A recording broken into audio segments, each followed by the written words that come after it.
É muito reconfortante.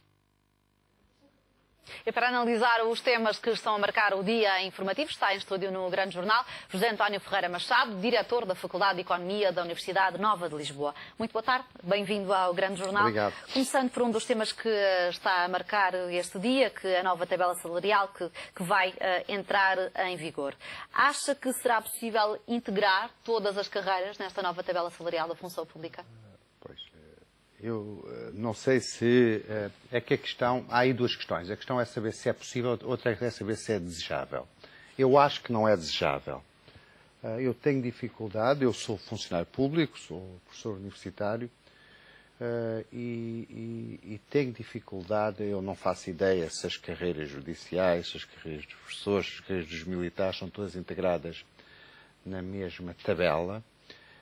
É o que está previsto na nova proposta? É o que está previsto e isso é um erro, porque as situações a que estão sujeitas, as diferentes... Deixe-me dar um exemplo. Uma escola como a minha recruta professores no mercado internacional. Portanto, qualquer professor aqui, os meus melhores professores podem ser colocados aqui a trabalhar para aqui ou para a Inglaterra. Eu tenho casos de professores que são atraídos para a Inglaterra. Obviamente isto é uma mobilidade que não tem outros funcionários públicos. Portanto, ao fixar-se as remunerações, todos com a mesma tabela, de facto eu não estou a permitir que diferentes instituições, sujeitas a diferentes regimes concorrenciais, possam ter os instrumentos necessários para concorrer. Portanto, eu peço Esse exemplo que deu, um professor português poderia ser colocado noutro país da Europa, mas a ganhar o vencimento que seria pago em Portugal. Não. O que eu estou a dizer é o contrário. Com a nova tabela salarial. Não. O que eu estou a dizer é o seguinte. Eu tenho um professor que tem uma oferta para ganhar 100 mil euros em Inglaterra. A questão é se eu consigo reter cá ou não consigo reter. Se tem a mesma tabela que paga que sujeita a uma pessoa que não está sujeita à mobilidade internacional, eu não tenho instrumentos para lhe pagar. Do mesmo modo, eu recruto professores estrangeiros que podem trabalhar aqui ou podem trabalhar noutro país qualquer, sujeitos a outros regimes remuneratórios. Portanto, eu tenho que ter instrumentos para poder remunerar competitivamente a mesma pessoa. Imagine, eu acho que o melhor exemplo é, suponha que a ETV estava sujeita à mesma tabela salarial que todos os canais de televisão. O que é que isso acontecia? Bem, que a ETV tinha menos possibilidade de atrair outras pessoas. Não só outros canais de televisão, como todos os jornais. É que isto é muito mais que outros canais de televisão. Não são só todas as universidades. São todos os canais de televisão, todos os jornais, todas as agências noticiosas. Portanto, tinha muito menos flexibilidade para atrair melhores recursos e para reter outros recursos. E no Portanto, seu entender, sem esse mecanismo, poderá também prejudicar a qualidade dos profissionais que eu acho que sim. Eu acho que, aliás, em muitos casos, esta tabela viola princípios da autonomia universitária. Eu acho que tudo o que seja tornar igual aquilo que é diferente é um grande erro. E o mesmo, é um grande erro estratégico, portanto, eu penso que... Eu não conheço os contornos, eu não tive ocasião de ver em detalhe a proposta. De ver em detalhe a proposta, mas eu fico... Há uma palavra que desperta em mim sempre as maiores reservas. É a expressão única.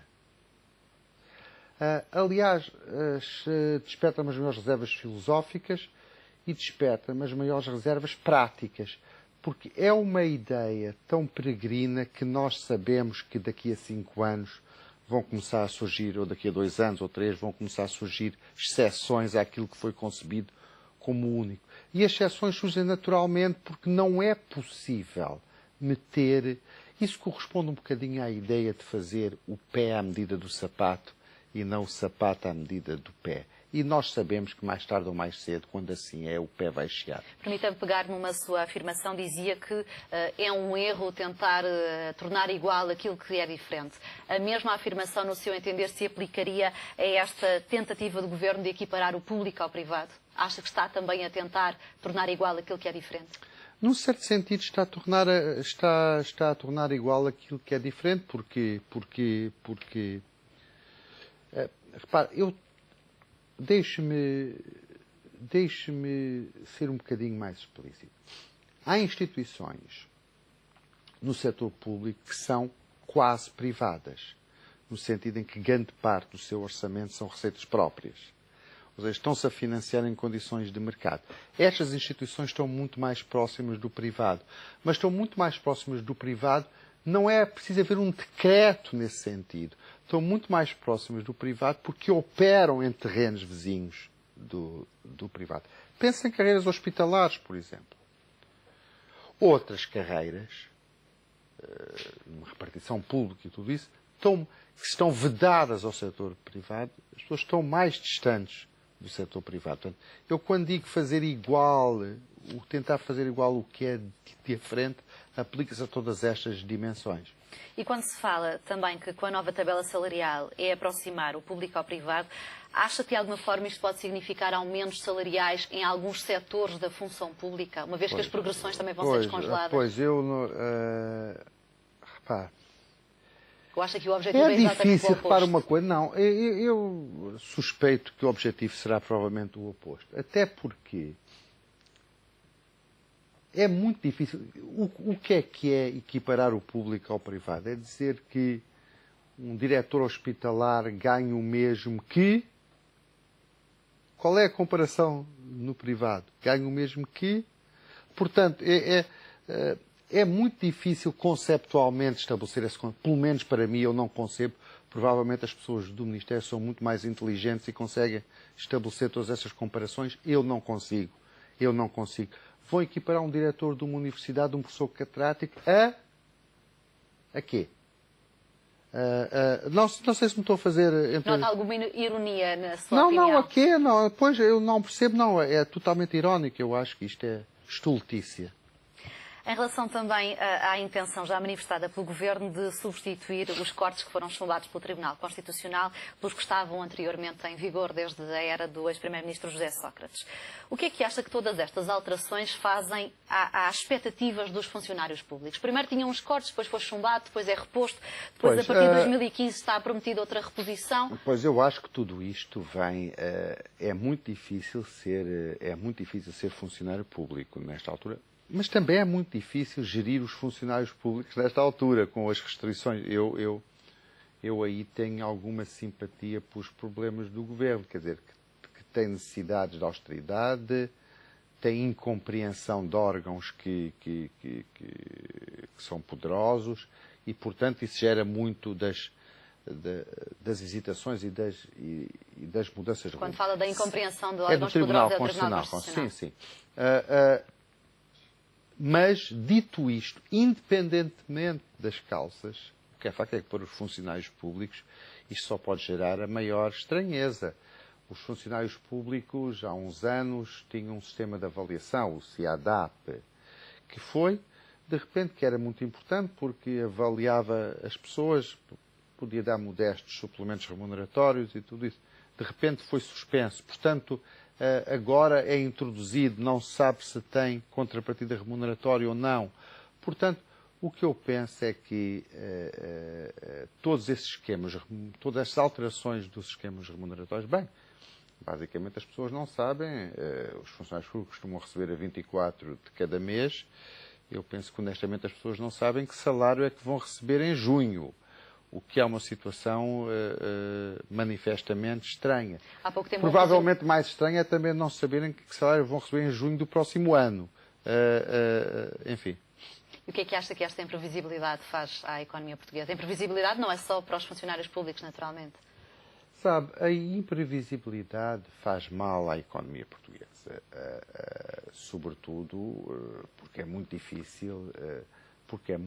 estabelecer uma linha de rumo a médio prazo e nesse sentido é mau. Mas a instabilidade aqui, na minha opinião, tem vários protagonistas.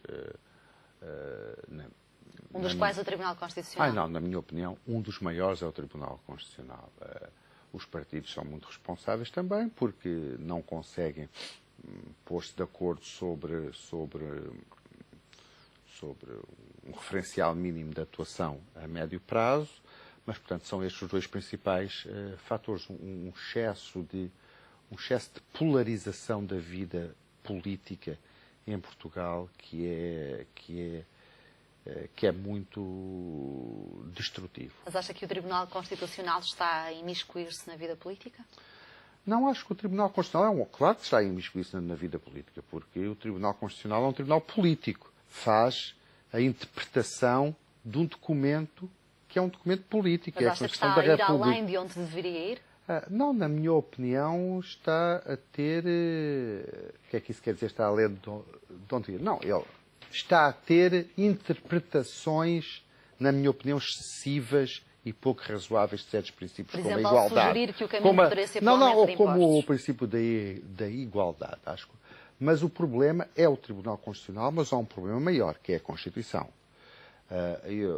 A Constituição basicamente consagra um conjunto de direitos sem cuidar de como é que se obtém os recursos para garantir esses direitos. Mas acha que o problema está na Constituição ou na interpretação? Não, acho que o problema está na Constituição. O problema de raiz. Estão em causa princípios consagrados em várias Constituições europeias, a igualdade. Sim, mas há outros princípios que não estão em causa. Quer dizer, o facto de eu achar que existe um conjunto de direitos, a interpretação da proporcionalidade, eu acho que o principal é a Constituição.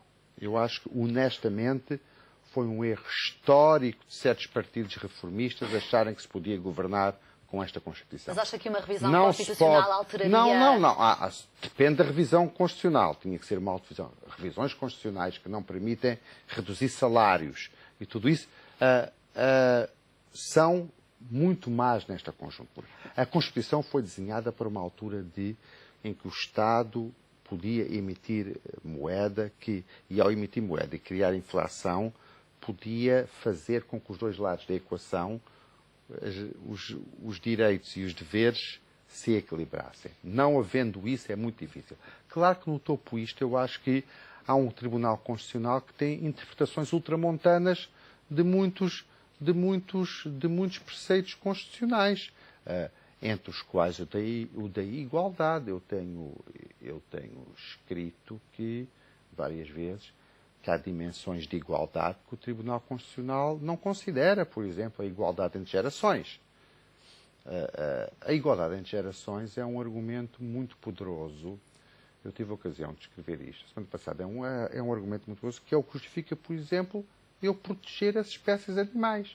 Eu quero que os meus filhos e os meus netos tenham acesso às mesmas espécies animais que eu tive acesso. Isto é um argumento de igualdade entre gerações. Está a fazer uma analogia para o sistema de pensões? Estou a fazer uma analogia para o sistema de pensões. Basicamente, é uma dimensão para a necessidade do Tribunal, também por um argumento de igualdade entre gerações, garantir a sustentabilidade do Estado Social. E, portanto, há várias dimensões para o argumento. O Tribunal Constitucional atém-se a uma interpretação, na minha opinião, muito restritiva mas perguntou-me se é político. Claro que é político. O Tribunal Constitucional não. E é por isso que eu acho que as decisões do Tribunal Constitucional devem poder ser discutidas. O Tribunal Constitucional não é a Constituição. O Tribunal Constitucional é uma interpretação da Constituição. Hoje, Paulo Rangel, na entrevista ao Económico e Antena 1, dizia que uma revisão constitucional, embora ele ache que fosse possível ela existir, não alteraria os princípios que agora têm sido questionados, como o da proteção da confiança ou de igualdade. Na opinião do eurodeputado, que também é advogado, diz que os juízes têm tido uma posição demasiado conservadora e que há um princípio que eles poderiam utilizar, que é o da autocontenção. Ou seja, chumbar apenas quando há violações flagrantes. Tem uma...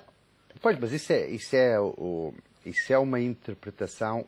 Claro que os juízes podiam ter uma atitude mais parcimoniosa, em que colocariam da autocontenção. Isso é uma razão. Eu acho que o Dr. Paulo Rangel está errado. Eu acho que ele está... Claro que neste caso concreto o princípio da igualdade está em todas as coisas. Mas há muito mais argumentos. Isto é um dos acórdãos. Noutros acórdãos têm sido aduzidos argumentos que têm a ver com a rigidez salarial. Há muitos outros aspectos na Constituição que, para além deste princípio, que noutros casos têm sido aduzidos. Claro que se me disser, se eu tiver juízes que colocam que apenas em último caso declaram a inconstitucionalidade, apenas quando é flagrante o tal princípio da alta contenção. Bem, obviamente as coisas são muito mais fáceis, mas aqui há dois aspectos. Aqui há dois aspectos. José António Ferreira Machado, muito obrigada pela sua análise. Até à próxima semana. Então, o ponto final deste grande jornal. A informação é atualizada no ETV com o Hora Económico a partir das 9 horas. Fico por aí. Até amanhã.